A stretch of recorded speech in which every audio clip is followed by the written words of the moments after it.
Hold on to your hats, everybody, because Real Salt Lake is in first place. Greg, I don't know if you're dreaming or hallucinating. I'm not doing either. It's a reality check next on Extra Time.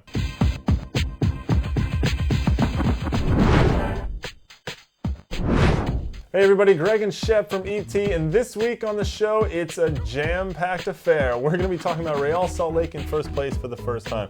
We'll be talking about the U.S. Olympic team. We're going to be taking your emails, and of course, Superliga. Pachuca! We're talking about everything. But Shep, let's start with Superliga. Everyone's favorite border war kicked off this past weekend, and it's a pretty good start, wasn't it? Well, Greg, you love it because you like saying Pachuca. Pachuca! But I agree. I think this tournament started out as competition with great energy, great passion, great commitment by the teams. Well, in the first weekend, it was a push. 2 wins for MLS, 2 wins for the Mexican Primera teams.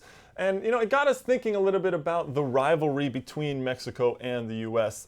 At the international level, there's a huge rivalry, obviously. Mexico and the U.S., lots of ties, both politically and socially. When the U.S. plays at home against Mexico, it's almost like a Mexican home game. However, it's growing at the club level as well. MLS not quite at the level of the Mexican League in terms of the money spent, but Houston thumped Atlante on the first weekend of Superliga. New England beat Santos. They're catching up, aren't they? There's no question. And I'd take it a step further, Greg. I think we talked about Houston and New England. If you take the best 4 teams in Major League Soccer, put them in the Mexican First Division, I don't think they'd be lower table. I think they'd be middle table to the top. Well, we recognize that, and MLS teams are starting to beat Mexican teams on a regular basis. Now, the question is, why aren't Mexican teams maybe looking to spend that cash that they have on U.S. players? We had a couple of different factors, I think, Greg. First of all, the Mexican clubs still, I think, have a condescending attitude towards Major League Soccer in general, U.S. players in particular. Also, it takes a certain style player in the Mexican League, very skillful, technical on the ball, a Sasha Kljestan, a Chris Ralph, they do well. Superliga continuing this week, group play wrapping up over the weekend. You can catch all the action in Spanish on Telefutura, and you can catch it in English on MLSnet.com. The U.S. Olympic team is being announced this week, Thursday, by U.S. Soccer. Tune into ESPN that night if you miss it, because they're going to talk about it during the ESPN telecast of Kansas City and Columbus. The MLS guys that are sure things, Maurice Edu comes to mind, Sasha Kljestan. There's talk about Jozy Altidore being released by his team in Europe. Who are some other names that come to mind? Well, Greg, first I have to eat a little crow. At the beginning of the season, I questioned Robbie Rogers. I thought Alvarez was really going to battle for that spot. Forget it. Robbie Rogers has won the spot. I think he's going to be there. I really hope so. He's playing very well. But let's get back to those European players also. Jozy Altidore, Villarreal has said they're going to release him, but there's some questions about whether Freddie Adu is really going to be able to go. Michael Bradley. FIFA obligates a team to release an under-23 player. However, are they really going to want to go to Beijing if they go to a new club? Well, again, that's the challenge, the issues that Peter Novak, the coach, faces. There's a political process. The club, at the end of the day, always has the power, no matter what FIFA says. It raises a bigger issue, though. What about Brad Guzan? Peter Novak was counting on him. Right. He's going to Aston Villa. Is he going to be able to leave to go to play in the Olympics? No, Brad Guzan, possibly one of the overage players. 2 of the other ones, Brian McBride, he's pretty much a given. And a new name this week, Michael Parkhurst, who's come up as going as a number 23. Guzan really, I think, needs to be there. Otherwise, there's some huge question marks for the goalkeeping. That announcement of the Olympic team will take place this week. Tune in on Thursday night for the Kansas City-Columbus game because they're going to be discussing it that night. Before this week, the only time Real Salt Lake had ever been in first place was, well, in the off-season, wasn't it? But a 2-0 win over the weekend, and suddenly the Mormon Tabernacle Choir is singing at the top of their lungs. Yes, Real Salt Lake, top of the Western Conference, Shep. Greg, I'll tell you, can't believe it. But the fans out in Salt Lake, be careful what you wish for because it's only the middle of July. They have a long way to go, but I give Jason Kreitz all the credit in the world. Put together a very good team. Yeah, he's put a team that actually reflects him a lot. Hardworking, but certainly a lot of skill as well. He and GM Garth Lagerwey have done a lot of work. A lot is traveling down to South America where they found a couple of gems like Javier Morales, Jamison Olave, Martin Espindola. These are guys who they've integrated well into the team and have performed. And Greg, they also brought in players who have familiarity with the league, but new to Salt Lake, guys like Nat Borges and Dima Kovalenko, they're helpful. But they've had to do their homework, haven't they? To go down there and find guys that will fit into the MLS system. The problem right now is clubs from all over the world, players are inundating Major League Soccer wanting to come here. Right. And you really have to go to that country, not sit in the stands and watch one game. but watch that player 90 minutes when he's playing a home game. Watch the same player 90 minutes when he's playing an away game. Well, some other new players that have obviously been watched and brought in as the transfer window opens this week, and it's open for the next month. The big name, of course, is Brian McBride, which was announced a month ago. Chicago and Toronto still trying to get that deal done for McBride to play with the Fire. Is it going to happen? It seems like it's at a stalemate right now. Greg, I think Toronto has all the leverage, but Brian McBride wants to be in Chicago, so I think the deal gets done.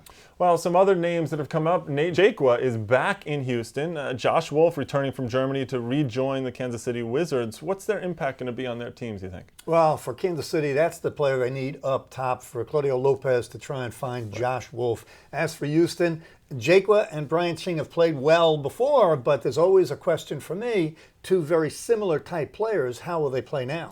Well, it obviously worked last year. I mean, Nate Jakwa had a fantastic season with Houston, and although Brian Ching was hurt for the final, they did win MLS Cup with him in the lineup. Some other new names that are coming up, especially in New York, Venezuelan international Jorge Rojas and Mexican defender Diego Jimenez. I think those are two big moves, and also Los Angeles getting some defensive help, bringing in Argentine Eduardo Dominguez. New York and LA, big game this weekend in front of a huge crowd at Giant Stadium.